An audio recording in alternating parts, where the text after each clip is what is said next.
그러면 앞장부터 제일 첫 장을 봐주시면 당시에 등급컷을 적어놨습니다.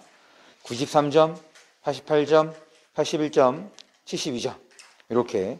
그래서 급간 차이를 보면 적정하죠. 지금 이제 1, 2등급의 차이는 5점 나고 그 다음에 2, 3등급의 차이는 7점이 나는 거니까 제가 생각할 때 이제 적절한 급간이라고 볼 수 있겠고, 사실 1컷이 이 정도의 형성이 되면 저는 좋은 문제라고 생각을 합니다.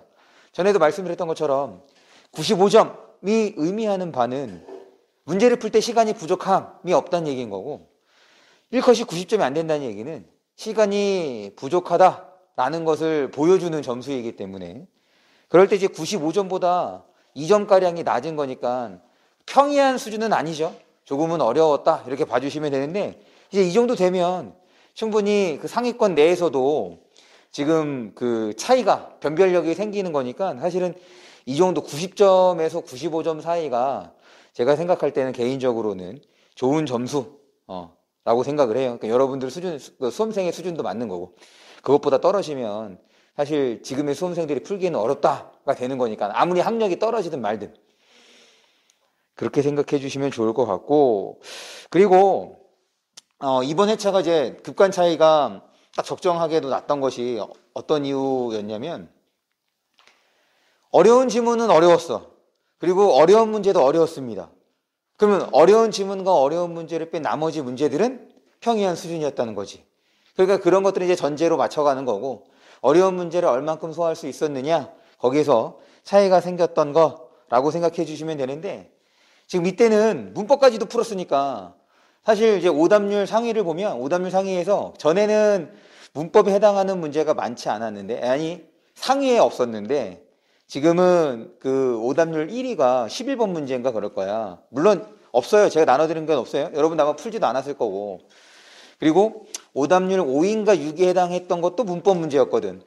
그러니까 당시에 등급컷이 이렇게 좀 낮게 나왔던 것 중에 이제 영향을 미쳤던 것이 문법 문제이지 않나. 그러면 이제 문법 문제를 빼고서 나머지 문제를 보면 충분히 한 94, 5점 정도 나올 수 있는 문제이지 않나, 이런 생각이 들어서 지금 이번 회차의 문제를 여러분들이 해결을 할 때 어떤 느낌으로 혹은 어떤 과정으로 해결했는지가 평이한 수준에서 여러분들의 실력을 좀 점검해 볼 수 있는 문제라고 생각을 합니다. 그러면 우리 첫 번째 지문 6쪽이에요. 한 장 넘기고, 혹은 여러분들 이제 시험지를 보셔도 됩니다.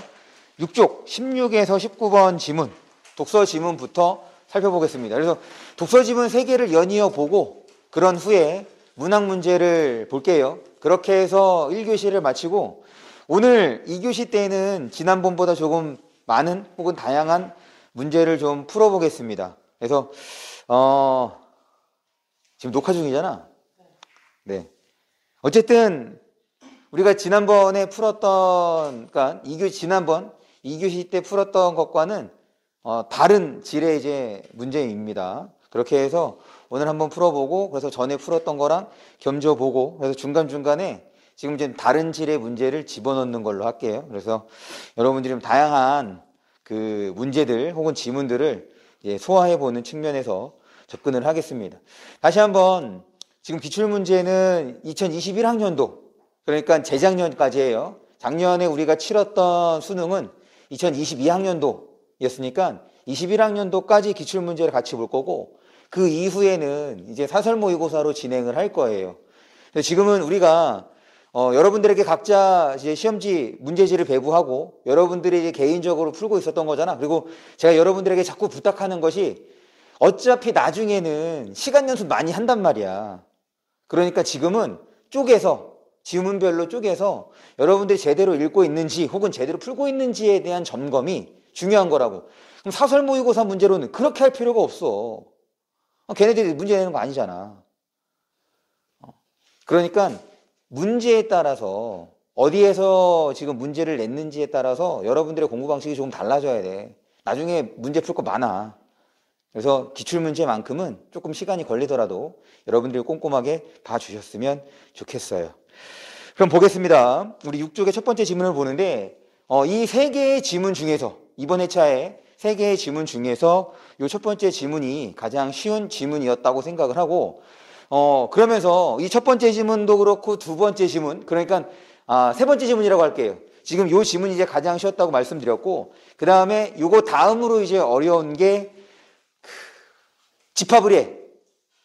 집합의례가 나왔던 세 번째 지문이 그 다음, 그리고 가장 어려웠던 지문이 그 이제 양자역학 나오고 LP 지문 나왔던 거 있죠? 그게 이제 가장 어려웠던 지문이라고 본다면, 지금 요 지문하고 집합의례 지문은 사실 여러분들의 기본적인 독해 혹은 그 정보 처리 요런 거와 관련돼서 구성이 된 거라고 생각해 주시면 됩니다. 봐봐. 지금 녹화하고 있는데 철수와 영희는 뭐 하고 있을까? 철수 형이 지금 뭐 하고 있어? 좀 데려와.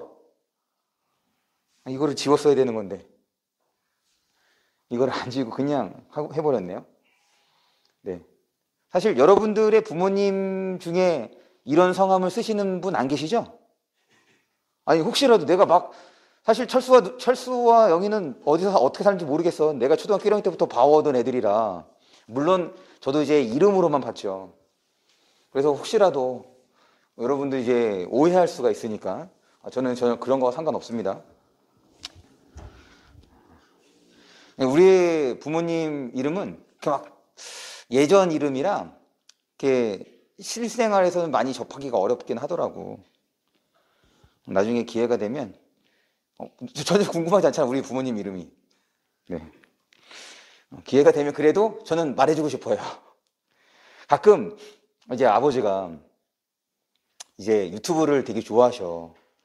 이제 좀 나이도 있으시다 보니까 틀딱까지는 아닌 것 같은데 조금 그런 느낌이 없지는 않은 것 같거든.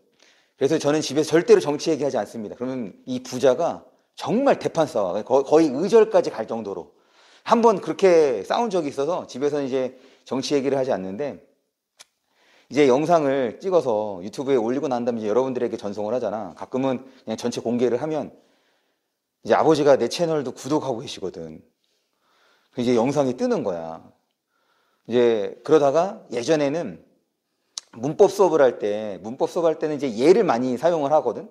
이제 거기에 사람을 이제 등장시켜야 되는데 그렇다고 아무나 쓰기엔 좀 그렇고, 그래서 일단 가까운 사람부터 등장시켜보자. 그래서 이제 부모님을 등장시켰거든. 그랬더니 엄마랑 아빠랑 되게 좋아하시더라고. 우리 아들이 이제 수업을 하면서 그래도 엄마다 아빠다라고 얘기를 하니까. 그 이후에 이제 주변 사람들을 좀 쓰긴 하거든. 그래서 저는 이제 부모님 이름을 말하고 싶은 겁니다. 여러분들이 원치 않든 나중에 이제 그런 단어가 나오면 한번 얘기를 할게요. 이 철수와 영희 때문에 또 쓸데없는 얘기를 해서 까먹었잖아.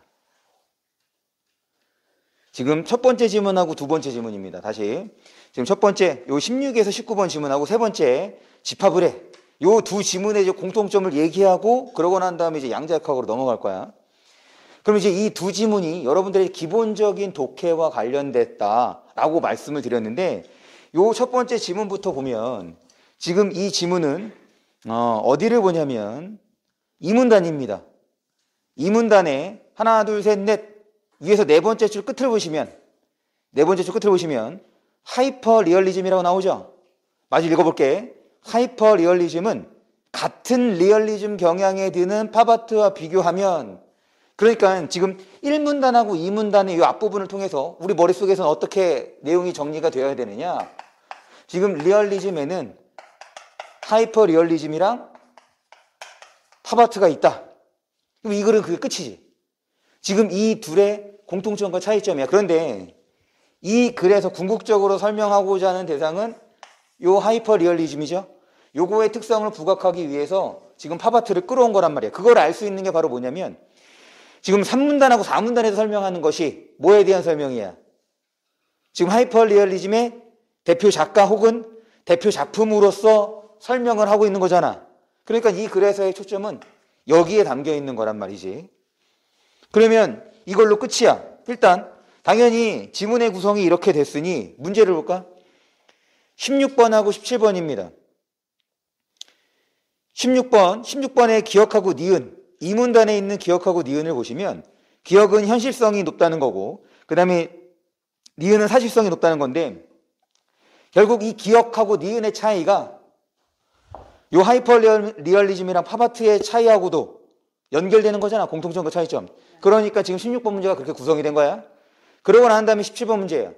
17번 문제는 지금 하이퍼 리얼리즘과 관련돼서 구체적인 사례를 통해서 세부적인 특성을 제시하고 있는 부분인 거잖아. 거기에 해당하는 문제가 17번 문제. 됐죠? 그러고 난 다음이야. 18번 문제. 지금 이 글에서는 요 헨슨이라는 작가를 통해서 하이퍼 리얼리즘에 대해서 설명을 하고 있지. 그러니까 18번 문제는 요 헨슨이 지금 보기에 있는 쿠넬리스나 호수스에 해당해서 어떤 얘기를 할 것인지, 그러면 이 작품 경향의 공통점과 차이점을 이제 얘기를 해야겠죠? 그러니까 지금 이 지문에서 말하고자 하는 것과 관련돼서 가장 기본적인 요소들로 문제가 구성이 된 거잖아. 됐어? 그러니까 얘는 이해라기보다는 정말 여러분들이 읽어가면서 정보를 적절하게 나눠줄 수 있는지 보는 거란 말이야. 이거의 연장으로서 세 번째 지문, 집합 의례를 볼게요.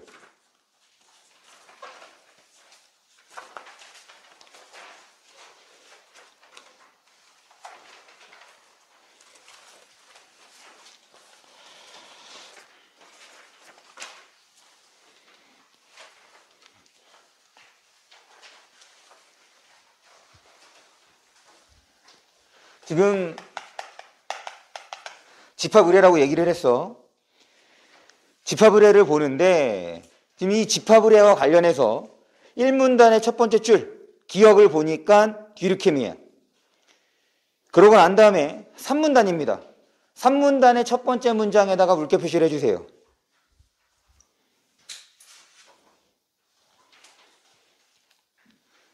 (3문단의) 첫 번째 문장이에요. 3문단의 첫 번째 문장을 보시면 니은는 이러한 이론적 통찰을 기능주의 이론, 거봐, 그 문장 생각해보자. 지금 왜 반응이라는 말, 우리가 이제 글을 읽으면서 이런 부분에서 여러분들의 적극적인 반응 혹은 적극적인 사고가 필요하다. 왜냐? 그것이 여러분들의 독해가 적절히 이루어지고 있는 과정이라는 것을 보여주는 것이기도 하고, 그 다음에 여러분들이 잘 나누고 있다고 우리가 판단해 볼 수 있는 부분이기도 한 건데, 무슨 말이냐면 지금 거기 3문단의 두 번째 줄 앞에 보면 구체화라는 단어가 있죠. 거기다 동그라미 한번 쳐주세요. 지금 뭘 구체화했다는 거야? 이러한 우리가 본문에서 지문에서 이그저가 나오면 이그저가 지시하는 대상을 꼭 확인해야지. 이러한이 지시한 대상은 바로 그렇지, 디르켐의 견해, 디르켐의 이론이라고 할 수 있는 거지. 그것을 구체화했대. 그렇다는 얘기는 지금 디르켐과 공통점과 차이점 중에서 봐봐, 설명 대상이 지금 새로운 사람이 등장했잖아. 새로운 사람이 등장하면 무조건 나눠지는 거니까 공통점과 차이점을 생각하는 거잖아. 그럴 때 구체화라는 단어를 통해서 지금 여기에서는 어떤 점이 부각이 되어야 하는 거야? 그렇지, 여기에서는 공통점이 부각이 되는 거고, 그 다음에 차이점은 적겠네. 왜? 구체화라고 얘기를 했으니까. 그래서 지금 이 부분을 볼 때는 여러분들이 어떻게 접근을 하셔야 되느냐? 1, 2문단에서 설명한 디르켐의 이론 혹은 견해와 관련해서 어떤 점에서 같은지가 중점적으로 좀 연결이 될 수 있어야겠다. 물론 그렇게 막 어려운 지문은 아니었어요. 그래서 곳곳에 1문단하고 혹은 2문단하고 연결될 수 있는 단어들이 들어있긴 하거든. 계속해서 4문단입니다. 마찬가지야. 4문단의 첫 번째 문장을 보면 디귿이야. 디귿은 파슨스와 스멜서의 이론을 받아들이면서도, 그 다음 줄입니다. 그 다음 줄 끝에 집합의례를 탐구하는 데는 한계가 있다고 보고, 일단 받아들였으니까 공통점인 거잖아. 계승했다는 얘기인 거니까. 그런데 한계를 지적했으니 지금 앞에서 3문단에서 우리가 처리했던 방식과는 조금 차이가 있게 4문단을 볼 때는 뭘 해야 돼? 어떤 점에서 차이가 있는 것인지, 더군다나 한계를 지적했어. 한계를 지적하면 그것을 보완해 주는 걸 얘기하는 거잖아. 지금 이게 마지막이 아니니까. 됐어? 그러면 지금 이 지문은 처음에 그래, 여기는 친절하게도 기억, 니은, 디귿이라고 얘기를 했으니 기억, 그 다음에 니은, 디귿, 이렇게 되는 거지. 다만 지금 이렇게 진행이 될 때는 통시적이라고도 볼 수 있겠죠. 지금 얘가 먼저 얘기하고 그거를 구체하고 거기에 대해 한계를 얘가 얘기하고 있는 거니까 이런 흐름 속에서 지금 이 지문을 설명하는 거예요. 그럼 결국 이 지문도 뭐가 되는 거예요? 기억, 니은, 디귿의 공통점과 차이점. 그러니 39번 문제. 일단 얘는 공통점과 차이점은 아니네요. 39번 문제는 기억에 해당하는 설명인 거고, 그 다음에 40번 문제는 지금 위기식인데 지금 1번 봐봐. 지금 당시의 오답률이 54.8%래. 이거 많이 틀렸다는 얘기인 거잖아. 지금 요 문제를 절반 넘게 틀렸다는 얘기인 거니까. 그런데 지금 요 1번에 해당하는 내용은 지금 3문단, 그러니까 위기시기가 3문단에 들어있는데 위기시기에 직접적으로 들어있는 단어는 아니죠. 무슨 말이냐면 지금 이거의 흐름을 봤을 때는 당연히 앞에서 언급이 됐던 디르켐의 그 견해가 이어지는 거란 말이야. 그러니 앞에 나오는 내용을 통해서 지금 이제 위기시기와 관련된 선택지를 구성한 거고, 이거는 되게 단순한 수준, 얕은 수준의 추론 문제란 말이야. 너네 나중에 19학년도 문제를 풀어보면 이거의 연장, 그러니까 이거의 심화 버전을 여러분들이 문제에서 만나볼 수 있어. 무슨 말이냐면 선택지를 봤는데 선택지에 들어있는 단어가 분명 우리가 본문에서 본 단어야. 이거 내가 1문단에서 봤어. 근데 1문단에 갔더니 거기에 해당하는 직접적인 설명이 없어. 그런데 그 단어가 또 어디에도 있었냐면 4문단에도 있었어. 4문단에서 갔더니 또 거기에 해당하는 직접적인 설명이 없는 거예요. 그러니까 1문단의 내용하고 4문단의 내용을 조합해서 선택지를 만들어냈다고. 그래서 그 당시에 그 문제를 풀 때 애들한테 제일 많이 들었던 얘기가 선생님 이 내용이 본문에 어디에 있어요? 그럼 그 전까지 어떤 느낌이었냐면 지금 여기도 물론 추론의 문제이긴 하지만 그래도 직접적인 단어가 쓰이긴 하잖아. 지금 3문단에도 성이라는 말이 나오고 속이라는 말이 나오지. 그런데 이제 이후의 문제, 18학년도 이후 19학년도부터의 문제를 보면 추론 문제들은 그 단어가 지문 전체에 이제 흩어져 있다는 거지. 그러니까 정말 본문의 내용을 제대로 파악했어야 해결할 수 있는 문제라는 거야. 전에는 단순하게 틀린 그림 찾기 하는 것처럼 문제를 해결할 수 있었지만 그렇지 않다는 거죠.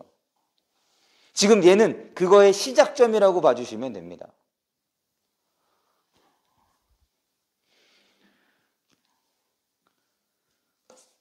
그 다음에 41번 문제를 보시면 니은하고 디귿에 대한 얘기인 거야. 그리고 요 41번 문제는 직접적으로 니은과 디귿의 공통점과 차이점에 대한 얘기죠.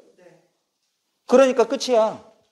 지금 거기에 해당하는 문제들이 이렇게 이제 구성이 된 거야. 왜? 지금 첫 번째 지문하고 두 번째 지문하고 방식이 똑같기 때문에. 거기에 이제 42번 문제입니다. 42번 문제는 요 사회적 공연론과 관련해서 우리 본문을 좀 볼게요. 본문에서 이제 4문단을 봅니다.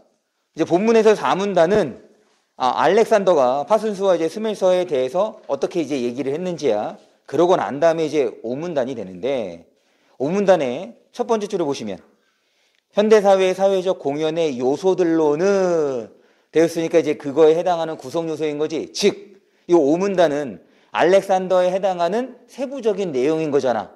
그러니까 그 문장을 보고 4문단까지 해결할 수 있는 거 해결하고 그 다음에 5문단과 관련해서 문제를 해결해도 되는 거지. 그러니까 여러분들에게 누누이 얘기하는 것이 한 번에 다 읽으려고 하지 않는 것이 좀 좋겠다. 왜? 지문이 기니까. 우리가 예전에 봤던, 그러니까 10년대 초반, 10년대 중반에 봤던 지문하고 길이가 1.5배야. 어떤 건 2배가량 되는 것도 있고. 그러니까 그거에 맞춰서 우리가 좀 문제를 풀어줬으면 좋겠다. 이거는 5문단 첫 번째 문장을 보고 여기 해당하는 세부적인 내용이겠네 라는 생각에 더 안 읽어도 되는 거잖아. 그래 흐름을 잡은 거 아니야, 얘로서. 그래서 이 큰 틀에서 해결할 수 있는 거 해결해 주면 되겠지. 그러고 난 다음에 이제 5문단을 봅니다. 5문단을 보시면 두 번째 줄에 가운데 부분에 대본, 그 다음에 배우, 그리고 관객, 그 다음에 오른쪽 지문으로 넘어와서 첫 번째 줄에 미장센, 두 번째 줄에 상징적 생산수단, 그 다음에 거기서 두 줄 내려와서 앞부분에 사회적 권력. 지금 상당히 비유적 표현이긴 하죠. 그래서 그거에 대해서 확인을 해주고 그 다음에 42번 문제야. 그럼 이제 42번 문제를 볼 때는 지금 본문에서의 상황이 아니지, 보기에서의 상황이 방금 우리가 마지막 문단에서 확인했던 그 대상들과 어떻게 연결이 될 수 있었던 것인지를 따져가면서 이제 읽어주는 것이 필요하죠. 일단 갈등인 거니까 위기 상황이라고 본다면 여기에서 1차적으로 여러분들이 쉽게 파악할 수 있는 건 제가 생각할 때는 마지막 부분이라고 생각을 합니다. 무슨 말이냐면 밑에서 네 번째 줄이야. 보기에서 밑에서 네 번째 줄이에요. 보기에서 밑에서 네 번째 줄을 보시면 중앙언론은 보도하지 않았대. 그러니까 지금 이런 갈등 상황을 알리지 않았다는 얘기인 거지. 그 다음에 또한 그래서 서울에서 이런 집회를 하려고 했더니 서울에 있는 경찰도 지금 뭐 했다는 거야? 허가를 내주지 않았으니 알릴 기회가 전혀 없었던 거네. 그렇게 해서 본다면 중앙언론과 그 다음에 경찰이 좀 더 수월하게 파악이 될 수 있지 않았을까 생각을 하고, 결국 그것이 안 됐다 하더라도 지금 이 문제는 사실상 그렇게 어려운 건 아니거든. 왜냐하면 결국엔 알리지 못한 거잖아. 그래서 2번 선택지를 보시면 어디가 문제가 되는 거야? 알리지 못했다는 측면에서 결국 여기에서 요 A시에서 벌어진 문제는 요 A시만의 문제로 끝나게 된 거지. 전국적으로 확산이 안 됐다는 얘기인 거잖아. 지금 그것과 관련되는 게 2번 선택지에서 어떤 말이야? 2번 선택지에서 어떤 말이 방금 얘기했던 확산되지 못했다와 관련되는 거지? 바로 일반화라는 표현이죠. 일반화는 두루, 널리 이런 거란 말이야. 이게 철학적으로 일반화와 보편화가 좀 다르긴 하죠. 사실 이제 우리가 일상적으로 쓸 때는 일반적이다, 보편적이다는 것을 비슷하게 생각해. 그런데 실제로는 달라. 보편은 전부야. 누구나 다. 일반화는 대부분의 사람들, 이 차이가 있긴 합니다. 어쨌든 지금 거기에서 일반화, 요 문제가 이제 딱 그 마지막 부분과 관련해서 A시 외에는 이 문제를 이제 알지 못하겠네. 널리 퍼지지 않았다. 일반화라는 단어. 그래서 여러분들이 문제를 틀렸을 때 1차적으로 뭘 생각해 보냐면 선택지에 있는 단어를 여러분들이 제대로 알고 있는지 한번 점검해 주세요. 특히 문학에서는 더더욱. 생각보다 여러분들의 어휘가 그렇게 막 좋은 편이 아니어서 이게 공부 스타일의 차이인 것 같아. 이거 이제 우리 때는 내가 이제 그 중학교 때와 고등학교 때 국어 수업을 할 때는 일단 기본적으로 그 지문에 대한 설명보다는 뭐가 많이 설명이 되냐면 표현 방법이라든지 그 다음에 이제 단어 설명을 많이 해주셨거든. 그러고 난 다음에 이제 글에 대한 얘기를 했단 말이야. 그런데 나도 그렇고 뭐 다른 사람들도 그렇고 뭐 내 친구들도 내 주변을 봐도 일단 독서나 그러니까 비문학이나 문학을 설명할 때 거기에 있는 단어보다는 그냥 전체적인 내용 중심으로 설명을 하다 보니까 아이들이 이제 세부적인 상황에서 제대로 이제 구분을 하지 못하더라고. 그러니 여러분들이 보면서 한번 확인을 해주세요. 더군다나 이제 패드를 통해서 네이버 국어사전 들어갈 수 있잖아.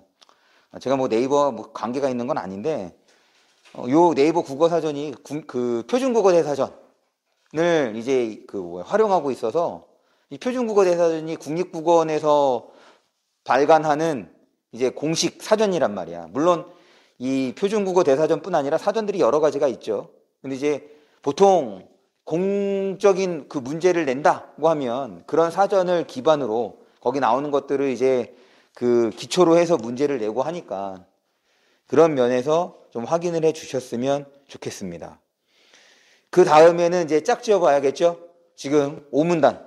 그 본문에서 마지막에 등장했던 뭐 배우 그런 대상들, 용어들과 보기에 나오는 그 요소들을 여러분들이 짝지을 수 있는지 그거를 좀 점검해 주셨으면 좋겠습니다. 그래서 첫 번째 지문이나 지금 이 지문이나 같은 방식인 거야.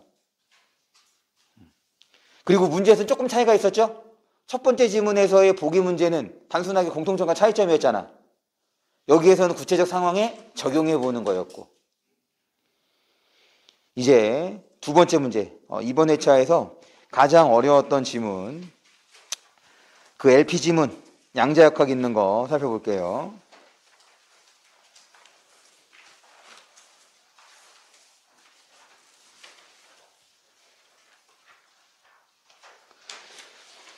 그래, 쉬어가는 타임으로 한번 이걸 생각해 보자. 이 글을 크게 두 부분으로 나눠보세요. 어려운 거 아니죠? 이 글을 크게 두 부분으로 나누면 몇 문단과 몇 문단 사이, 몇 문단과 몇 문단 사이에서 딱 줄을 그을 수 있을까? 끊어볼 수 있을까? 여러분들 다 알고 있는 거야.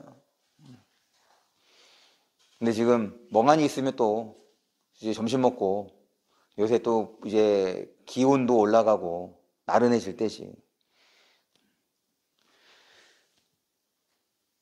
어디냐면 4문단에서 이제 두 번째 부분이 시작한다고 볼 수 있겠죠? 어려운 거 아닙니다. 그래서 확인을 하는데 3문단의 마지막 문장, 3문단의 마지막 줄을 보면 되겠네요.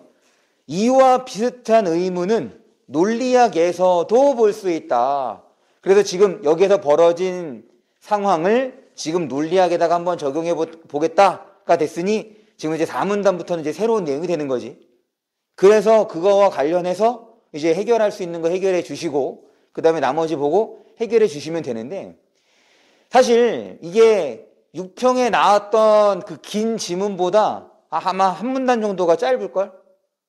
6평에 나왔던 긴 지문보다. 그게 이제 왜 그런 거냐면 봐봐, 흐름을 봐봐. 지금 1문단에서 고전역학에 대한 언급을 했어. 그런데 지금 이제 밑에서 두 번째 줄이야. 1문단 밑에서 두 번째 줄을 보시면 양자역학에 대해서, 그리고 그것이 미시세계에서는, 거기 미시세계에다가 물결 표시해 주세요. 이제 미시라는 말을 봤으니 여러분들 머릿속에서는 이제 뭐가 떠올라야 돼? 거시가 떠올라야 돼. 왜 그러냐면 지금 1문단에서 고전역학이랑 지금 양자역학을 구분했잖아. 그런데 양자역학에 대해서는 어떤 세계라고 언급을 안 해줬어. 그런데 지금, 아니죠, 미안해, 잘못 얘기했네. 고전역학에서는 어떤 세계라고 언급을 안 한 상태에서 지금 양자역학은 미시세계에서 이렇게 적용이 된대. 그럼 자연스럽게 거시세계는 어디에서야? 고전역학에 대해서인 거잖아. 이게 추론이란 말이야. 이게 생각하면서 읽는 거고. 그러고 난 다음에 이제 2문단이야. 2문단에서는 1문단에 해당하는 구체적인 상황이죠. 그러니까 1문단하고 2문단은 결국 같은 내용이라 볼 수 있겠지. 그러고 난 다음에 3문단이야. 그러고 난 다음에 3문단을 보면 첫 번째 줄에 최근에는이야. 그러면 지금 이 상황이 최근의 상황이 다시 어떻게 돼야 돼? 적용이 돼야 될 거 아니야. 그래서 3문단에서 언급하고 있는 게 뭐야? 3문단에서 언급한 게 최근에 양자 컴퓨터죠. 그럼 당연히 만약에 이게 4문단 이하부터 없는 거라고 치자. 4문단 이하부터 없는 거라고 치면 이 글은 이제 뭐에 대해서 설명이 이루어져야 되는 거야? 양자 컴퓨터에서 그럼 이제 과학을 가장한 기술 지문이라고 볼 수가 있었겠네. 그럼 양자 컴퓨터의 원리가 설명이 되겠죠? 맞아? 우리가 그동안에 읽었던 글들이 그런 방식이었던 거잖아.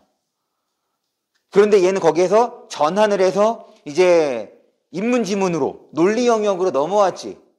근데 흐름을 생각해 봤을 때는 양자 컴퓨터에 대한 설명이 이어져야 돼. 그런데 지문에선 쓰지 않고 그걸 어디에다 끌어 쓴 거야? 문제로 낸 거잖아. 그게 몇 번 문제냐면 28번 문제죠.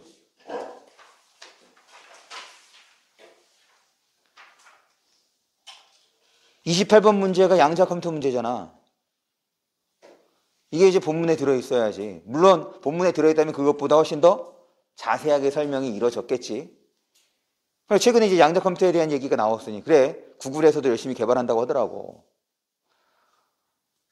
당연히 양자 컴퓨터랑 기존의 컴퓨터랑 또한 비교대자가 되는 거죠. 그러니까 지금 그 문제는 우리가 이제 그동안 읽었던 글들을 본다면 한 편의 글에서 다루는 것이, 기술 지문으로서 다루는 것이 이제 훨씬 더 적절하지 않았나. 그런데 이제 그 내용이 사실 우리가 양자역학 안 배우잖아, 고등학교 때.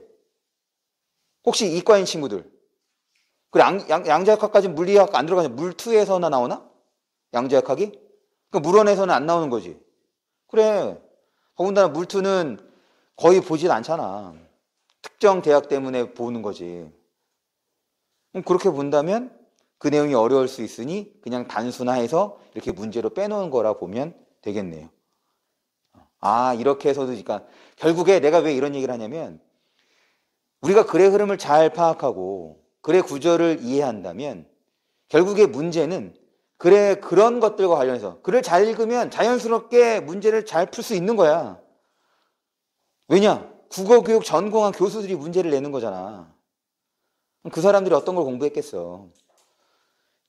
이 얘기를 하는 이유는 여러분들이 공부를 하면서 스킬적인 측면에 너무 집중하지 않았으면 좋겠다. 어떻게 하면 시간 안에 문제를 풀 수 있는지, 어떻게 하면 막 빠르게 문제를 풀 수 있는지, 일단 제대로 읽으면 자연스럽게 해결될 수 있는 거라는 생각에, 그렇게 해서 어느 정도 내가 읽는 게 됐어. 그런데도 지금 시간 안에 문제를 못 풀고 있네. 그러면 이제 어떤 측면에서 그 시간을 단축할 수 있는지 지문을 보는 측면하고 문제를 보는 측면에서 좀 접근해 주시면 되잖아. 6월에 성적이 안 나와도 돼요. 생각해봐. 야, 3월부터 공부했다고 치자. 그 다음에 이제 6평이야. 그럼 얼마 만에 보는 거야? 3개월 만이지? 야, 공부한 지 3개월 만에 성과가 나오겠어? 그럼 이렇게 재수 안 할걸? 삼수도 안 하고? 공부가 누구나 그렇게 쉽게 이루어질 수 있는 거라면 지금 우리가 이 고생을 하지 않는 거지. 물론 저는 다른 직업을 찾아야겠죠. 그러니까 급한 생각 갖지 마시고 욕심도 부리지 마시고, 그래서 그런 과정 중에 6평을 이용해달라, 이런 얘기입니다. 어쨌든 1차적으로 여러분들이 2등급 이상이 된다고 하려면 80점 이상이 되어야 되는 거니까 어떻게 하면 80점에 가까울 수 있을지 그것만 좀 생각을 해주세요. 계속 봅니다. 그러고 난 다음에 이제 4문단이야. 4문단을 보시면 이제 고전 논리에 대한 얘기를 하고 있죠. 그래서 고전 논리는 두 개의 진리치, 그래서 참과 거짓에 대한 얘기를 하고, 지금 1문단이야. 1문단에서 전개했던 방식하고 비슷하게 4문단도 전개가 되고 있지. 거기 4문단의 한센 네 번째 줄 보시면 프리스트에 따르면 해서 지금 참 거짓 외에 참인 동시에 거짓인 진술이 있다는 얘기를 하고 있고, 그거에 해당하는 내용이 4문단에 있는 자기지식 문장을 통해서 5문단 첫 번째 줄에 있는 이 문장은 거짓이다 라는 것을 통해서 지금 입증하고 있는 거 아니야. 그게 지금 앞에 1문단하고 2문단을 합쳐놓은 꼴이죠. 그러고 난 다음에 그렇게 됐어. 그러고 난 다음에 바로 그거와 관련된 6문단입니다.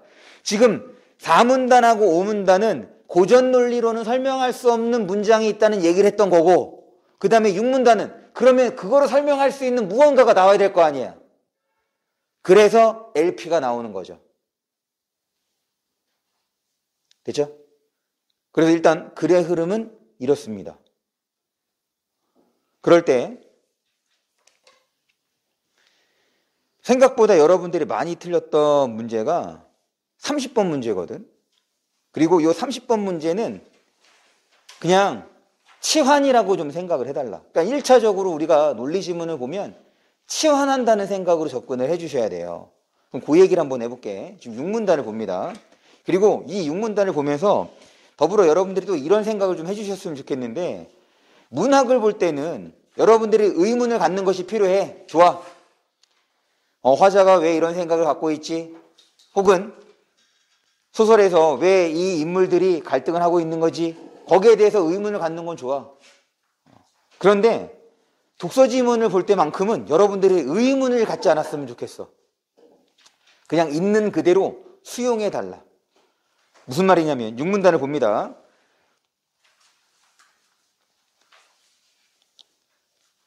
지금 6문단의 세 번째 줄이에요. 프리스트는 그것을 다룰 수 있는 비고전 논리 중, 그러니까 이 비고전 논리니까 일종의 이제 양자역학이라 볼 수 있겠죠? 하나인 LP를 제시하였는데, 이 LP에서는 직관적으로 호소력에 있는 몇몇 출현 규칙이 성립하지 않는데, 그래서 지금 직관적으로 호소력이 있는 출현 규칙이 성립하지 않는다는 얘기는 바꿔 얘기하면 고전 논리에서는 성립한다는 얘기인 거잖아. 그래서 거기에 해당하는 것으로서 지금 하나, 둘, 셋, 네 번째 끝입니다. 전권 긍정 규칙을 예로 생각해 보자야. 고전 논리에서는 전권 긍정 규칙이 성립하는데 이는 니은이라는 조건문과 그것의 전권인 P 그리고 후권인 Q 그리고 이렇게 볼게요. 지금 이거와 관련해서 니은이야. 그 다음에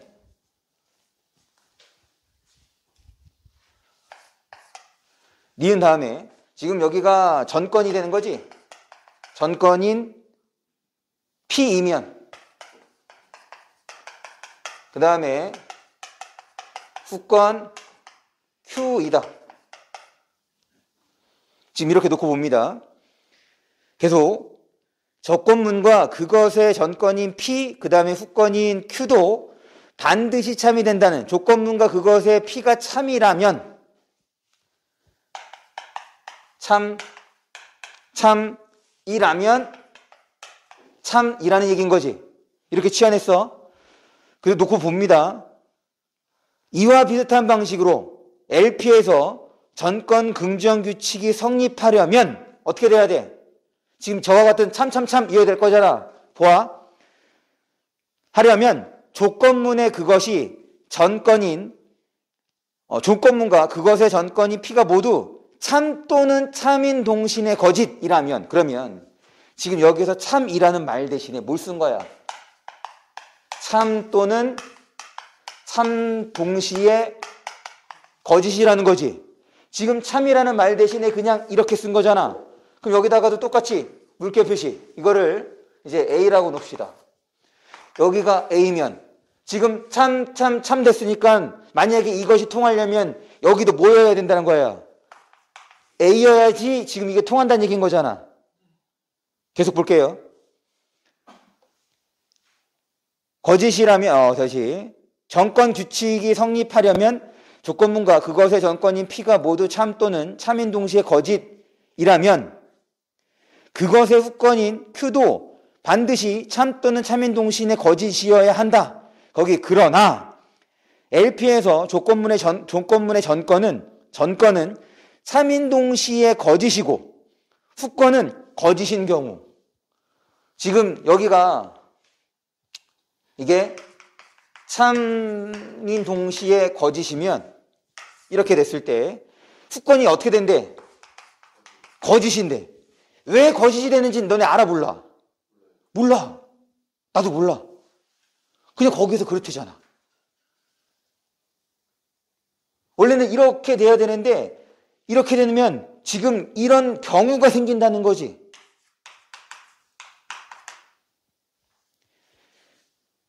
이런 경우 조건문과 전권은 모두 참인 동시에 거짓이지만 후권은 거짓이 된다. 지금 여기에 이렇게 된다면 얘도 어떻게 된다는 거야? 밑줄로 된다는 얘기인 거지. 그 앞에서는 이거에 대한 얘기밖에 없었잖아. 밑줄 그러면 어떻게 돼야 돼? 밑줄이어야 되는데 그 밑줄이 아니고 얘가 된다는 얘기인 거지. 이유는 안 나와 있어. 그냥 이렇게밖에 설명이 안 됐단 말이지. 그걸 그냥 그대로 수용해야지 어떡해. 이게 왜 이게 되는지 따져볼 필요가 없는 거야. 그러니까 그 다음 분도 봐봐. 비록 전권 긍정 규칙이 성립하지는 않지만 그게 끝이잖아. 지금 이런 경우에는 성립하지 않는데 그러면 30번 문제를 봐봐.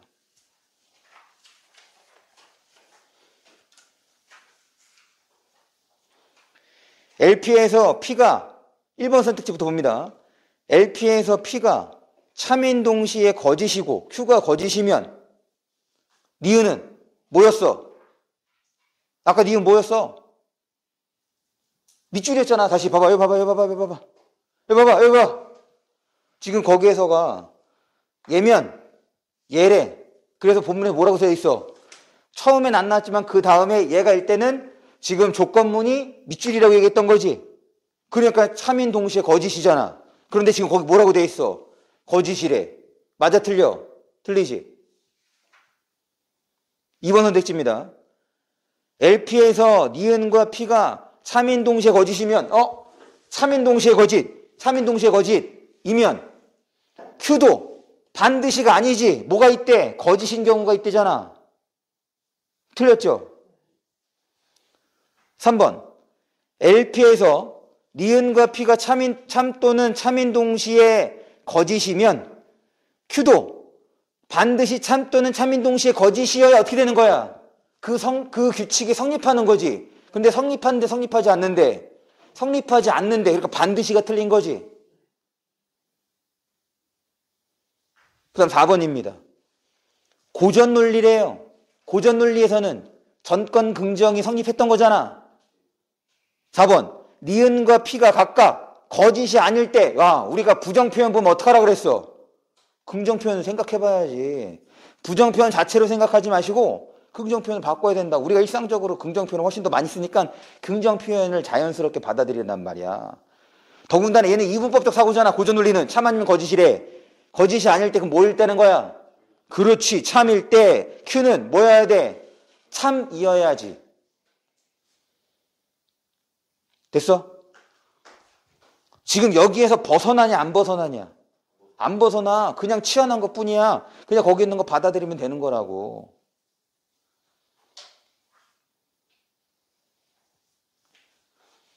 그래서 독서 지문을 볼 때는 1차적으로 여러분들이 그 내용을 그냥 수용해 주시는 것이 좋겠다.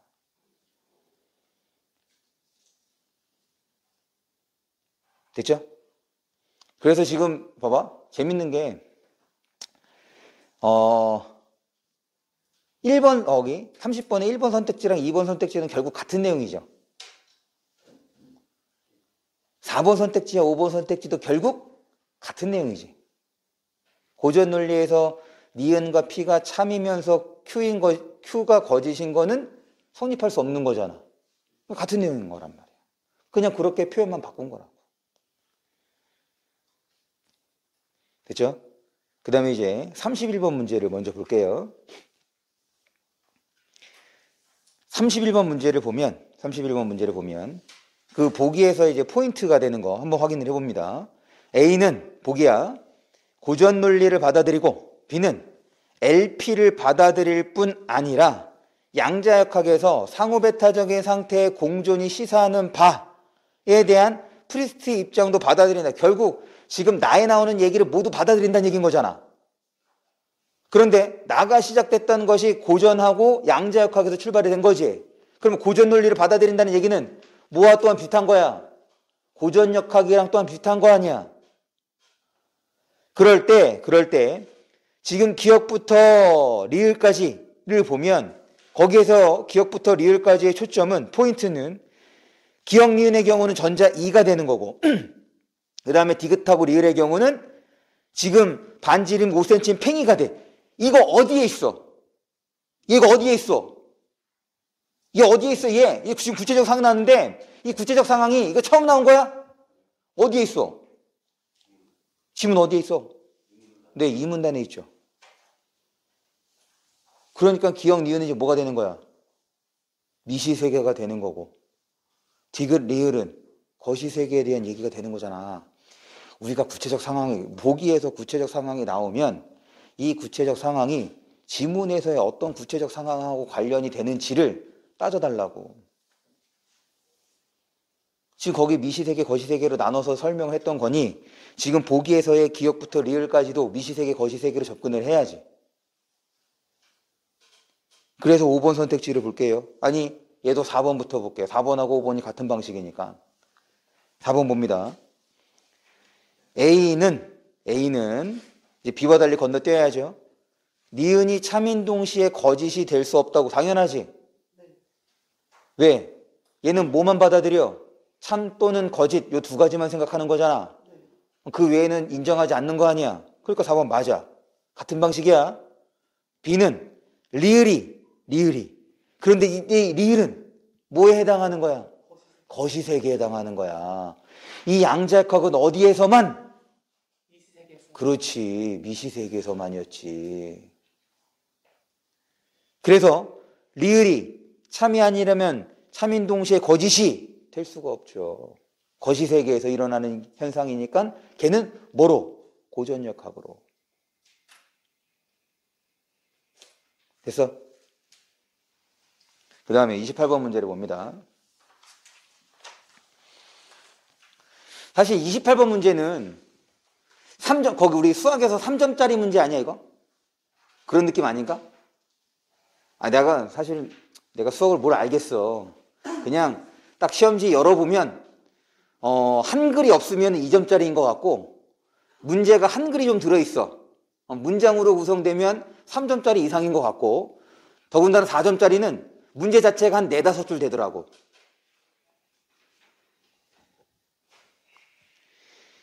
이게 뭐 고차원의 계산을 요구하는 게 아니죠. 그냥 이문단에서의 상황이지 n자리 이진수를 나타내기 위해서는 n비트가 필요하고 그리고 그런 n자리의 이진수는 모두 2n개가 존재한다고 얘기를 했어. 그러고 난 다음에 그거를 증명해주는 구체적인 사례가 제시가 된 거지. 거기에서의 4번이라고 하는 것은 결국에 2의 2승이 되는 거였잖아. 그럼 걔가 끝이지 뭐. 그래서 어려워 보이긴 했지만 실제로는 어려운 문제는 아니었습니다. 그게 핵심이었던 거고 그 핵심과 관련해서 이제 1번부터가 그걸 이제 풀어낸 설명이었던 건데 그게 이제 맞았는지 틀린 건지 따져가는 거지. 그래서 이제 2의 n승으로서 접근해 주셨으면 되었겠다. 됐죠? 이제 문학을 봅니다.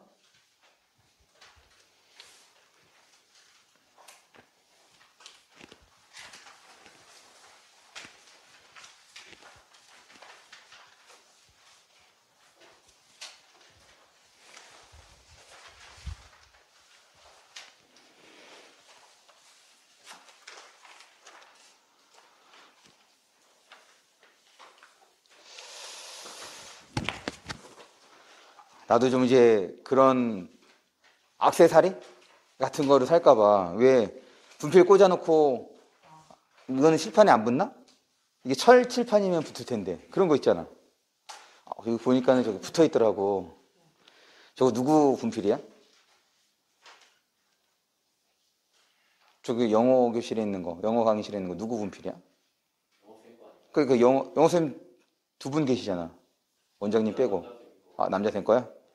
그럼 이따. 연하쌤도 많이 쓰시던데. 그럼 공용이야? 그럼 나도 써도 되는 거 아니야? 나도 써도 되겠지? 컵도 같이 쓰시는데. 컵? 무슨 컵? 선생님께서 저번에 메이저님 컵 들고 오셨죠? 아, 그건 이제 내가 기증을 받은 거야. 같이 이제 서로 공용해서 쓴다가 아니야. 오해할 수 있어. 그래서 한번 여쭤봐서 나도 이제 칠판에다가 좀 붙이고 써야지. 물건인 같아요. 그러니까 그것도 아니고.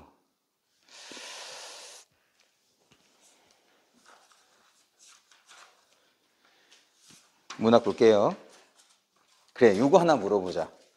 20번에서 22번 질문이야.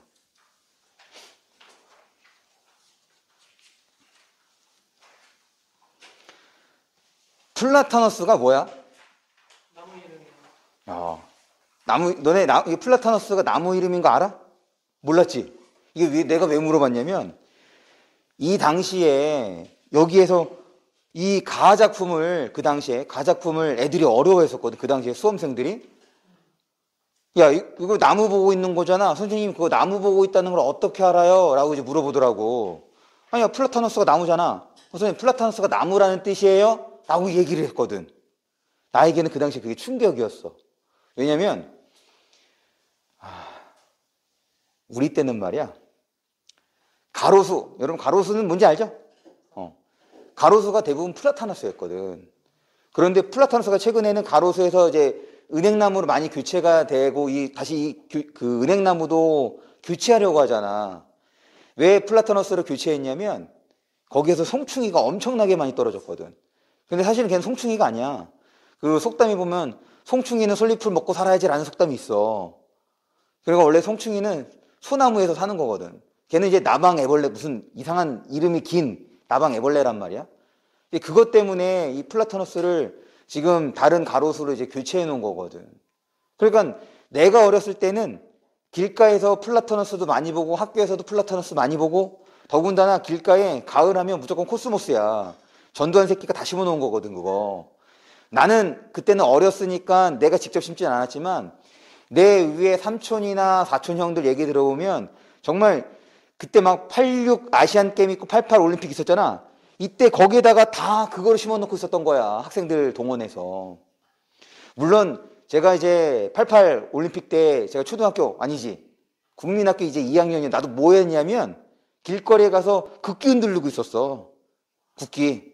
이제 그 환영한다고. 그래서 내 기억은 그것밖에 없어. 뭐 어쨌든. 그래서 이제 뭐 그 플라타너스라든지 코스모스라니까 이제 가을이나 뭐 이런 거를 이제 대표하는 그런 것들. 그럼 이제 이 작품들이 대체적으로 나보다 이제 연배가 보통 많은 사람들이 이제 교과서에 실린 작품들을 썼을 거 아니야. 실렸을 거 아니야. 쓴 작품들이. 그러다 보니까 지금의 학생들에게는 그런 면에서 문학이 어려운 것 같더라고. 나는 경험했으니까 특별하게 이게 무엇인지 궁금해하지 않더라도 자연스럽게 파악할 수 있는 것들을 여러분들은 알아야 되는 거예요. 지금 문학이 어렵다. 그러면 일단 그 당시의 시대 상황적인 요소들을 여러분들이 알고 있는지 혹은 이해할 수 있는지부터 한번 좀 생각을 해주세요. 어쨌든 그래서 지금 가작품은 플라타런스를 보고 든 생각이죠. 나무를 보고 든 생각이야. 그럼 이제 나작품이야. 나작품은 조금 더 쉽지? 나작품은 뭘 보고 든 생각이야? 나작품 뭘 보고 든 생각이야? 달 보고 든 생각이잖아. 우리가 시는 어렵게 생각하지 말자고 얘기를 했어. 1차적으로 여러분들이 신경을 써야 하는 거 시적 상황이야. 시적 상황은 아주 단순합니다. 화자가 직접 행동하거나 화자가 대상을 관찰하는 거. 그러면 직접 행동해서 무슨 생각이 들었을 거고 대상을 관찰하고 무슨 생각이 들었겠지. 이거 자체가 다 시적 상황이란 말이야. 거기서 자아성찰하고 있어. 혼자 방 안에 앉아서 내일 뭐 먹지? 그러면 화자가 처한 상황은 내일 뭐 먹을지를 생각하고 있어. 이게 상황이란 말이지. 어렵게 생각하지 말고 그 화자가 하고자 하는 것, 화자가 하려고 하는 것 이런 것들을 상황이라고 생각을 해주세요. 그러고 난 다음에 여기에 대한 반응인 거잖아. 반응은 긍정 아니면 부정이 되는 거고. 그러면 간단하게 가는 나무에 대해서 긍정이야 부정이야? 나무에 대해서 긍정이야. 왜? 외로울 때 옆에 있어줬거든. 더군다나 죽으면 같이 있겠대. 나무로 태어나야지. 그 다음에 나작품입니다. 나작품에서는 달 보고 얘는 가보다 훨씬 더 분명하게 얘기를 하죠. 1년, 나에서 1년, 2년, 3년, 4년이네. 쪼그리고 앉은 한 옆에 흰 돌도 곱대. 그럼 뭐도 고운 거야? 달도 고운 거지. 그 다음에 마지막 년이야. 오동나무 꽃이 못 견디게 향그럽다. 그럼 달과 비롯된 이 주변 사물에 대한 긍정적 반응을 보이고 있으니 화자는 달 보고 긍정적인 거죠. 그럴 때입니다. 그럴 때 지금 이제 21번 문제를 볼게요. 21번 문제에서 4번 선택지에 거기 적막하다와 고즈넉하다 있지? 꼭 기억합니다. 이 고즈넉하다는 단어는 그동안 기출문제에서 정말 많이 나왔어. 우리 고풍의상에서도 고즈넉하다라는 표현이 있었을 거야. 그 고풍의상은 어떤 거냐면 우리가 2017학년도 6평인가 9평에서 나왔던 작품인데 거기에서도 고즈넉하다라는 단어를 쓴다고. 그런데 내가 왜 이 얘기를 강조하냐면 적막한 상태와 고즈넉한 상태는 같아. 뭐가 다른 거냐면 동일한 상태, 동일한 상황에 대해서 화자의 반응이 다른 거예요. 적막한 거는 부정적인 거고 고즈넉한 거는 긍정적인 반응이거든. 이런 거는 외워야지.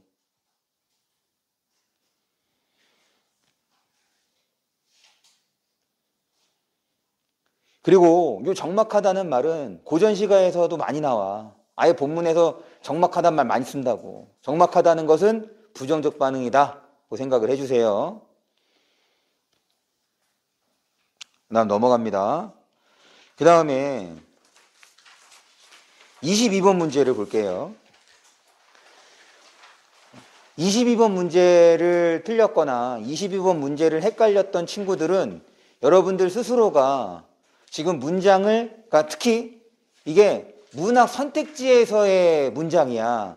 문학 선택지에서의 문장을 제대로 보고 있는지를 한번 돌아봐야 돼. 왜 그러냐면 봐봐. 우리가 문장을 읽는다는 얘기는 최소한 머릿속에 뭐가 남아야 돼? 주술관계에 해당하는 정보가 남아야 되는 거죠.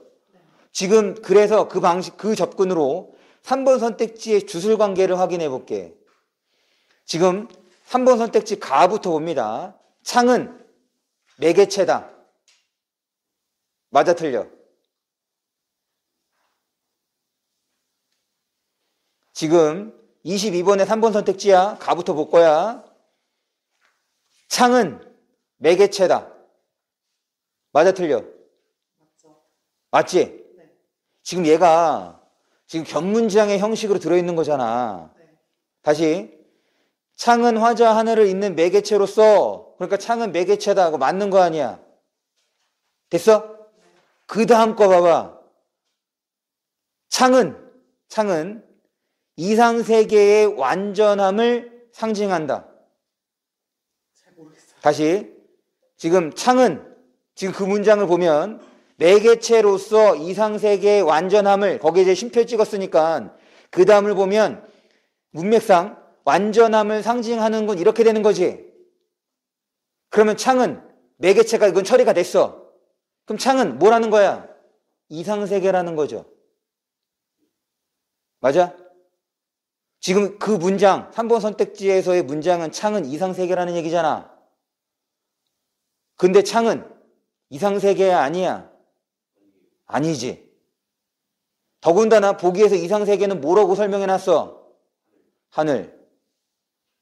그러니까 이 3번 선택지에 대한 반응은 여러분들이 가해서 했어야 되는 거야. 물론 같은 방식으로 나도 적절하지가 않죠. 그럼 어떻게 되는 거야? 나를 봅니다. 3번 선택지에서 나야. 영창은 매개체로서 여기까지 문제 없지? 그러니까 지금 그 창을 통해서 달을 봤으니까 매개체 맞잖아. 그 다음이야. 만족감을 상징하는군. 여기에서 만족감을 느끼는 건 창 보고 만족감을 느끼는 거야? 달 보고 만족감을 느끼는 거야? 달 보고 만족감이지. 그런데 지금 그 문장은 창은 만족감을 상징하는 건 이렇게 되어 있잖아. 맞아 틀려? 틀리죠?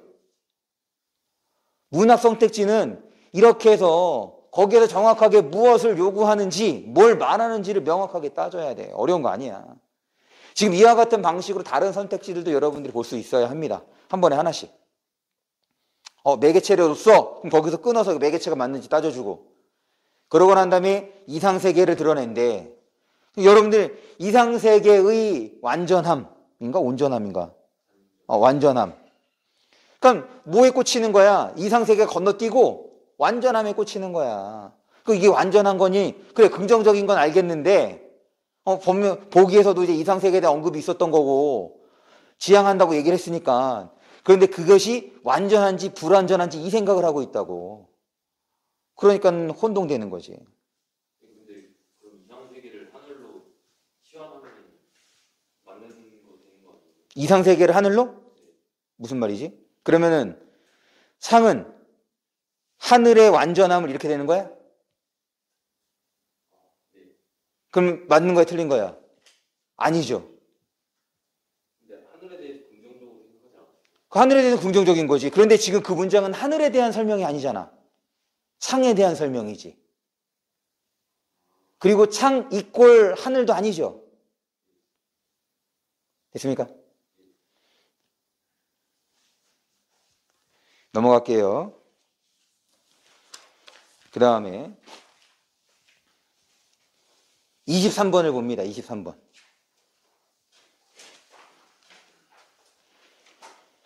생각보다 23번을 많이 틀렸어. 지금 당시에 오답률이 47.8%래. 생각보다 이제 많이 틀린 거지. 어려운 문제는 아니었던 건데. 그럼 이제 요 문제에 대해서 대체적으로 그 당시에 어떤 반응을 많이 보였냐면 이 문제를 틀린 친구들이 5번 실제 지명의 노출을 통해, 그래서 실제 지명 여기서 뭐가 나오죠? 종로가 나옵니다. 종로가 몇 번 나와? 한 번. 한 번 정도 나올 걸, 딱 앞부분에 한 번, 네. 처음에 그걸 못 봤다고 얘기를 하더라고. 그럼 이제 바꿔서 생각을 해보자. 바꿔서. 그럼 앞으로 우리가 이제 작품들을 볼 때 구체적인 지명이 나오면 다 일일이 반응하면서 봐야 되는 거냐? 왜냐? 이거 못 봐서 틀린 거면 그거 보면 맞힌다는 얘기인 거잖아. 그럼 그와 같은 방식으로 다른 작품도 봐야 될 거 아니야? 그것이 방법 아니야? 비효율적이지 않아요? 이거야. 비효율적이지 않아. 효율적이지 않은 거지. 비효율적이지 않으면 효율적인 거잖아. 그렇죠? 그래서 부정 표현은 별로 좋은 게 아니야. 헷갈려. 효율적이지 않은 거야. 적절한 게 아닌 거라고. 지금 이 문제를 틀린 건 다르게 생각을 해봐야 돼. 뭘 생각해 보느냐? 지금 결국에 1번부터 4번까지의 선택지를 제대로 처리하지 못했다가 되는 거거든. 그럴 때 봅니다.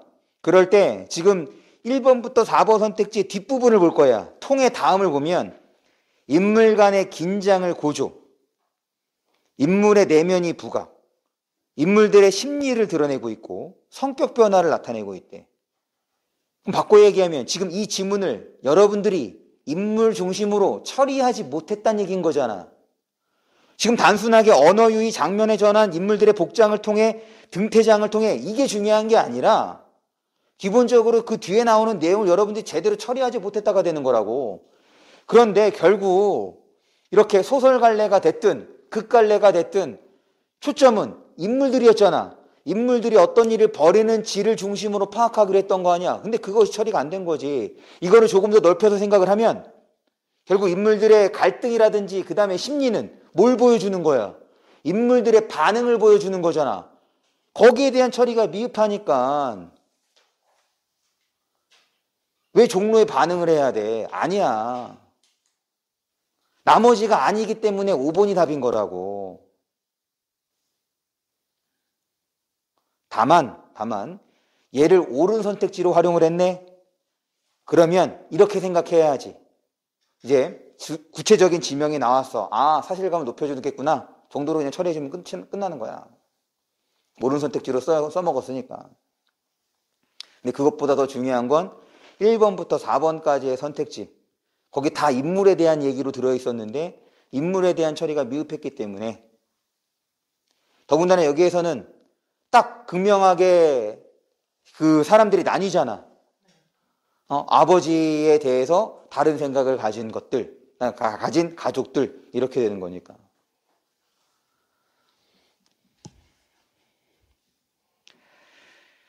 넘어갈게요.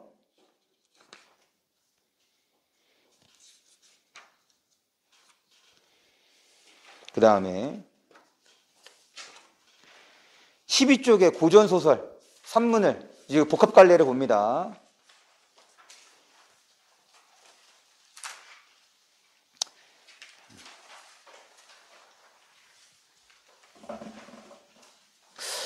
사실 이것도 이제 최근의 경향을 조금 벗어난 느낌을 주거든.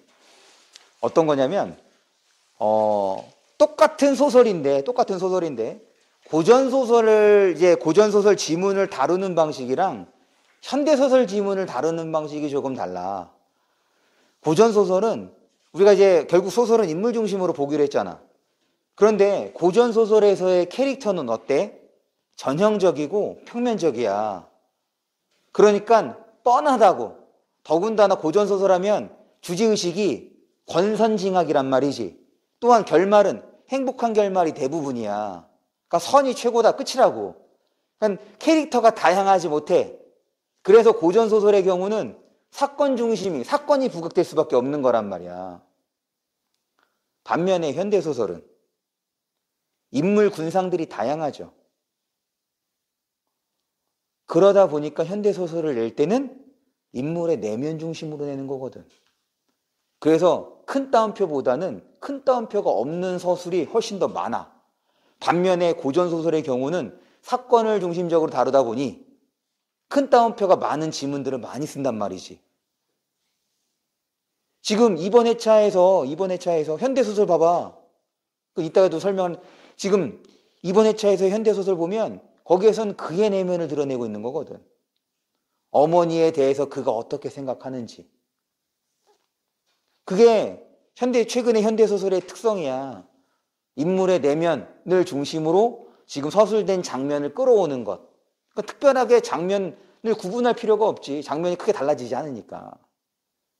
근데 고전소설은 그렇지 않은데 지금 이번 회차의 고전소설은 마치 현대소설처럼, 물론 우리가 잘 알고 있는 춘향전이긴 하지만 마치 현대소설처럼 춘향의 내면을 중심으로, 춘향의 반응을 중심으로 쭉 서술이 이어지고 있죠. 그러니까 얘는 빠르게 읽는 것이 잘 안 돼. 내면 중심의 서술은 다 하나씩 확인을 해야 되거든. 그럴 때 지금 A 구간 다음입니다. A 구간 다음에서 얘가 실제로 이거를 하겠다가 아니라 지금 이런 생각을 하는 거잖아. 그만큼 뭘 드러내는 거냐면 이별에 대한 부정적인 반응, 이별을 거부하고 있는 모습인 거지. 너 나 버리면 뭐 하겠다는 거야? 소송하겠다는 얘기잖아. 그럼 소송하겠다는 것을 어떻게 할 수 있느냐? 소지라는 말을 통해서 아니 모르지. 지금 A 구간 다음입니다. 그러니까 두 번째 문단이네요. 두 번째 문단의 세 번째 줄 보시면 끝에 귀공자 편을 들어 패소시키면서, 패소라는 말, 소송에서 지는 거잖아. 그러니까 지금 이게 소송을 거는 거였구나, 이렇게 되는 거란 말이지. 그래서 소송을 지면 그것보다 상급, 또 지면 상급. 그래서 내가 누구에게까지 호소하겠다? 누구에게까지 호소하겠다? 그렇지, 임금에게까지 호소하겠다가 되는 거지.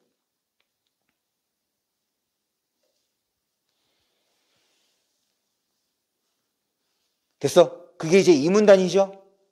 그 다음에 3문단이야. 그것도 안 되거든. 3문단 첫 번째 줄에 그것도 안 되거든. 죽은 후에 결국 임에 대한 변함없는 얘기, 마음을 드러내고 있는 거고. 그래서 지금 이렇게 이별을 하게 된 상황에 대한 부정적 인식을 마지막 문단에서 보여주고 있는 거죠. 그래서 이제 이 문단에서 이제 중요한 건 A 구간을 지나면서 그 두 번째 문단을 어떻게 처리했는지. 결국에 요 A 구간의 경우는 지금 이몽룡이 이제 춘향에게 얘기하는 거잖아. 야, 나 이렇게 될 수밖에 없어. 가야 돼. 미안해. 안녕. 그러고 난 다음에 이제 춘향에 대한 반응이었던 거니까. 장면은 단순한 거지. 이별 장면에서 뭐 중심으로? 춘향의 내면을 중심으로.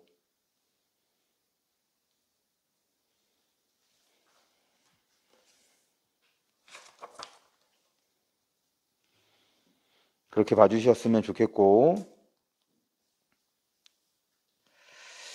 그 다음은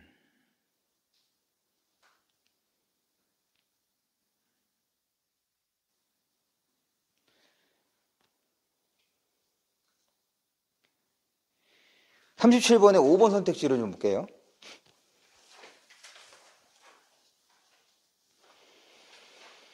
37번의 5번 선택지와 관련해서 만약에 이게 보기가 없다고 치자. 만약에 37번에서 보기가 없다고 치고 5번 선택지야. 화자가 해설자로서 인물을 역할을 바꾸는 것. 그럼 이제 B 구간을 봅니다.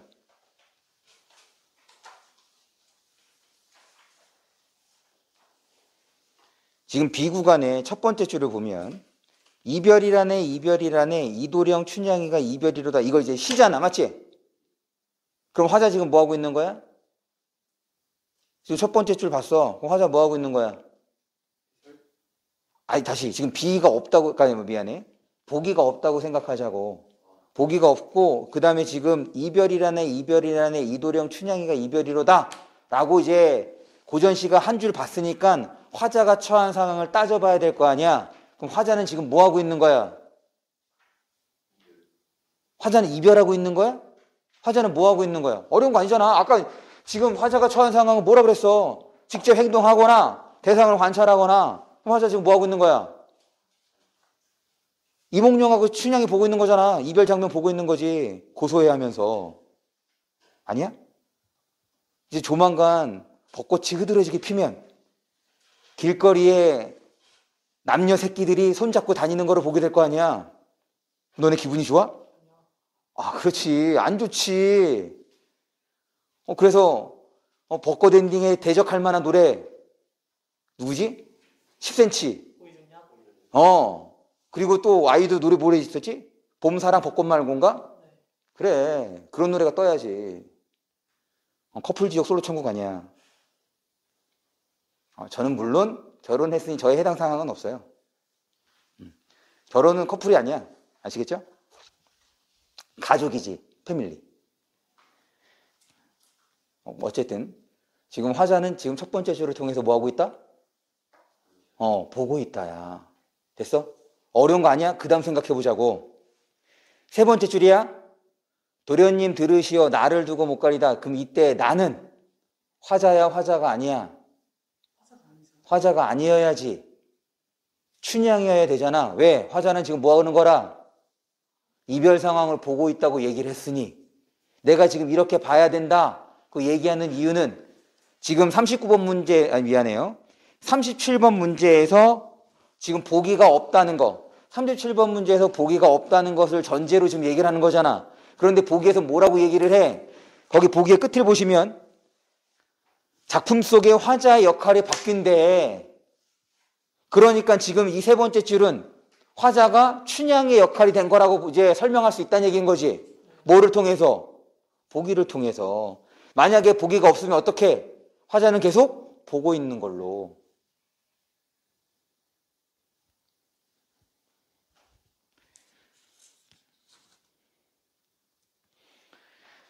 그 다음에 마지막 지문이에요. 요거 설명하고 잠깐 쉬겠습니다.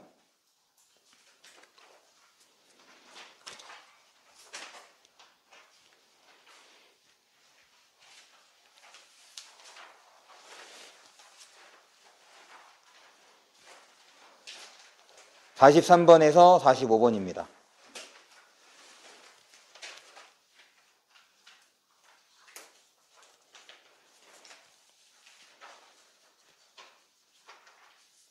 왼쪽 지문부터 볼게요. 어머니 두 번째 줄 끝이야. 어머니의 입에서 나온 한마디였고 그 다음에 어머니에서 두 줄 내려오면 앞부분입니다. 그를 향해 묻는 말이라기보다는 넋두리에 더 가까웠다 그래서 지금 그 장면은 그와 어머니가 등장을 하고 어머니가 지금 얘기를 한 거야. 그러고 난 다음에 계속해서 왼쪽 지문의 마지막 줄이야. 왼쪽 지문의 마지막 줄을 보시면 그는 까닭 모를 두려움과 수치심으로 그러니까 이제 전지적 작가 시점이 됐던 거죠. 그러고 난 다음에 이제 오른쪽 지문을 넘어오는데 중략 윗부분입니다. 중략 윗부분에 그 문단 볼 거야. 그러니까 중략에서 위로 네 줄 올라가면 그 후 그는 찾았어? 읽어볼게요. 그 후 그는 두 번 다시 빈민 구호소 식당 앞에서 얼쩡거리지 않았다. 아마도 그런 기억 때문이었는지는 몰라도 거기다 물결 표시합니다. 두 아이의 아버지가 된 지금까지도 그러니 지금 우리가 읽은 장면은 어떤 거야? 그의 회상이 되는 거지. 그 다음에 이제 중략 다음이야. 어머니한테 뭔가 이상한 변화가 일어나고 있을지도 모른다는 불길한 조짐을 처음으로 느끼기 시작한 것은 2달 전쯤이다. 그러면 지금 이 중략 앞에서 벌어진 상황이 이거 2달 전의 상황하고 관련이 될 수 있어 없어? 없지. 2달 전이 어린이는 아니었던 거 아니야. 그러니까 지금 중략 앞에서의 장면과 중략 다음에서의 장면이 구분되는 거죠. 그럼 우리 뭐 하기로 했어? 문제 풀기로 했지. 그럼 43번 문제 해결이 되죠. 바로 1번이잖아 이거. 맞지? 그 다음에 44번 문제 A에 대한 설명인 거니까 A에 해당하는 것으로서 그래 국수와 관련해서 44번 문제도 처리가 되네. 그 다음에 45번 지금 기역, 니은, 디귿까지는 또한 처리가 되죠. 그런데 디귿을 보니까 지금 그 장면에서 그러니까 3번 선택지야. 45번의 3번 선택지를 보면 지금 거기서 읽으면 어머니의 그런 사라진 음성이 뭐 했다는 거야? 국수를 그만 먹겠다는 원인이 되었다는 얘기지. 맞아? 그런데 그 음성 나오고 그만 먹게 된 것도 연이어 나오죠. 그러니까 인과인지는 모르겠지만 내 머릿속에는 그런 음성이 있고 먹다가 그래 국수를 그만뒀어. 그리고 난 다음에 지금까지도 그때의 기억 때문에 국수를 안 먹는다 됐으니까 지금 이거는 맞을 수 있는 거잖아. 그런데 우리 문학 속대체 어떻게 하기로 했냐면 나머지도 다 보기로 했단 말이야. 그런데 지금 이 문제에서 요구하는 거는 기억부터 미음까지 구간을 요구하지. 그러니까 구간에 대해서 확인을 한 거야. 그래서 리을이 어디에나 봤더니 찬우야. 그런데 그것만으로는 여기에서 어떤 인물들의 반응이 나오는지 알 수가 없으니 그와 관련해서 조금 더 읽어봐서 그래서 제가 밑줄 친 부분입니다. 엄마의 변화를 느꼈네. 그렇게 해서 4번 선택지 리을을 처리가 했어. 같은 방식으로 미음도 처리를 했습니다. 그랬더니 3번이 남게 된 거잖아. 그런데 3번을 보면 이제 디귿을 볼게요. 디귿 다음 줄이야. 디귿 다음 줄을 보시면 어머니의 음성에는 어느새 아까의 냉랭함이 거의 지워져 있었다. 그럼 어머니의 반응이 달라진 거지. 냉랭하다는 거는 어머니가 그에 대해서 어떤 반응인 거야? 어떤 반응인 거야? 부정의 반응이잖아. 그럼 냉랭한 것이 풀어졌대, 지워졌대. 그러니까 뭐가 되는 거야? 긍정이라고 생각할 수 있는 거지. 그러니까 뭐 해? 국수 먹잖아. 그러니까 국수 먹는다고. 그러니까 얘는 그 음성 때문에, 디귿 때문에 국수를 먹는 거지. 그럼 그 다음에 국수를 그만 먹거든. 그럼 그만 먹는 걸 보는데 어디를 보냐면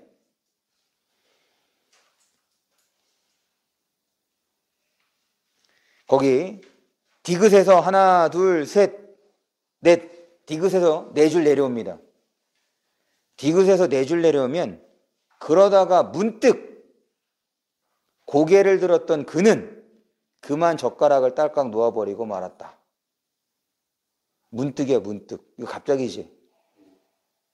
그러니까 이거 먹다가 갑자기 엄마 생각이 났겠지? 그래서 엄마를 봤더니 엄마가 뭐 하고 있어? 울고 있어서 엄마의 우는 모습 때문에 지금 젓가락을 놓은 거잖아. 어머니의 음성 때문에는 국수를 먹기 시작한 거고. 그러니까 인과관계가 맞아 안 맞아? 안 맞죠. 됐어?